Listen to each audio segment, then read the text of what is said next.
Hello and welcome to this early access update for Titan Quest 2. In this release, we are adding the Forge Mastery as well as Relics and Charms. The Forge Mastery bestows upon you some of the blessings that the god Hephaestus has. Your fighting style will be backed up by your mechanical inventions, as well as near divine, albeit temporary enhancements to your gear. All this is made possible through the divine cores which you will be collecting from fallen enemies. It won't be so much your character directly dealing damage by whacking people, but rather your fancy kit or even your enemies themselves will do that for you. As you might suspect, the devices you see here are indeed the simplest types of summons in Titan Quest 2. We are currently working on fully fledged summoned creatures that will accompany you, but aren't yet ready to share details. Stay tuned for all our masteries, including Forge getting expanded further in the coming months.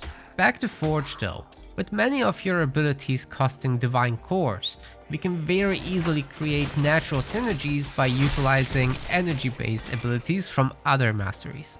For this Forge and Storm character, let's demonstrate this by sporadically using Ice Nova and Cyclone where needed. This will keep the enemies where we want them and allow our Blade Trap or Sentry to deal with mobs and tougher single enemies respectively. Both our turrets are modified with Elemental Infusion. In this build, that means that using Ice Nova or Cyclone will add some cold damage to the next turret's damage profile. This would also work with Lightning or Fire abilities. There's limited activations for the turrets, so increasing those and triggering them faster is something you can't go wrong with. Watch out though with positioning, as both turrets can be destroyed by enemies. With that in mind, a big fiery boom at the end can't hurt, right? Well, as long as it's your enemies getting hurt, it's all good. Okay, so we have a pretty good basic setup, but might still be on the struggle bus if we get ganged up on. Luckily, Forge has you covered here. Let's become an absolute unit. The Ironclad ability will engulf you in that divine armor I mentioned. Shiny. This will eat away at your divine cores and movement speed, but it's definitely worthwhile. It gives your turrets and other abilities the time they need to do their fine work. If any poor unfortunate soul decides to strike you now, you could be launching armor shards at them or just straight up reflect damage, among other options. We can further lean into this with passives as well, so that the combination of your summons, your retaliation damage, and your potential to just absorb damage in general creates a feeling of near invincibility. Not enough mobility for you. That's kind of an intended weakness of the mastery, but Blink is right there to fix that in Storm. After all, we do want to encourage you to seek synergies.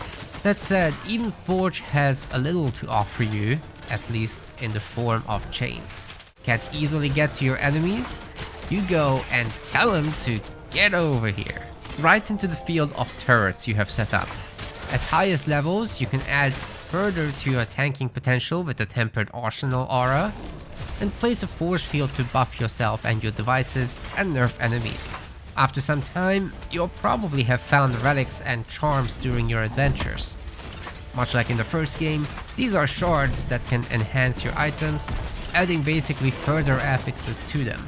You find each of them as a fragment and get a completion bonus upon merging 3 of the matching type together. Charms are specific to certain types of creatures, while relics are rare extracts of divine nature. You will note their completion bonuses differ significantly in power, heavily skewed in favor of relics.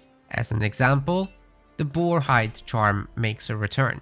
It boosts your might, pierce armor, and if you get all fragments, your bleeding resistance and summon resistances as well as a completion bonus. Zeus's Thunderbolt is also a returning relic, but it's been supercharged. In general, most relics are quite different to their original counterparts. It increases attack and cast speeds a bit and hugely boosts your lightning damage. The completion effect is occasionally quite impactful. Your first hit on a non-boss enemy has a small chance to instantly kill it. This should make a huge difference in some fights and encourage the usage of your weapon attack to try your luck on stronger enemies. Another relic is Hestia's Cinders. This one buffs your damage over time, fire damage, and burning ailment. Its completion bonus helps you apply the burning ailment more often, and slows burning enemies as well, while also increasing your maximum burning stacks. No one person can wield too much of this kind of power all at once. As you level up, you will be able to add more and more relics and charms to your gear. While there is no hard cap on charms, for relics there will be an upper limit of 3 of them. Sharing is caring, so don't forget to send some spares to your other characters or those of your friends. We are initially adding 20 charms and 19 relics. Plenty of combinations for you to try out. There are many more coming in the future as well. We can't wait to see what kind of builds you come up with. Please share your feedback as always. It will help us make Titan Quest 2 the best it can be.